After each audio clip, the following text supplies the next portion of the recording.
এমন একটা নির্বাচন এই জাতির পাওয়া প্রয়োজন, যে নির্বাচনে আসলেই স্বাচ্ছন্দ্যের সাথে। সংস্কারের আগে নির্বাচন নয়, তবে সংস্কার করতে গিয়ে বেশি দেরি করা ঠিক হবে না।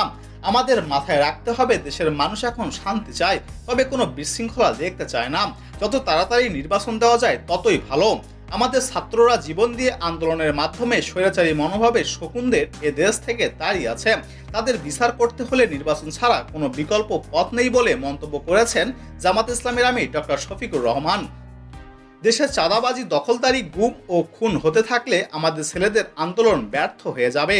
ফেনীতে সারাদিনের বিভিন্ন কর্মসূচিতে অংশ নিয়ে এসব কথা বলেন জামাতে আমির।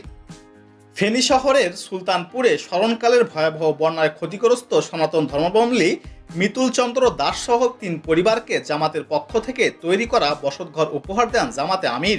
জামাতে আমির বলেন, আগামী নির্বাচন সুষ্ঠু ও নিরপেক্ষতার সঙ্গে হবে। এজন্য বর্তমান অন্তর্বর্তীকালীন সরকার কাজ করে যাচ্ছেন, তাদের একটু সময় দিতে হবে। সংস্কার ব্যবস্থা সম্পন্ন করতে সময় লাগে।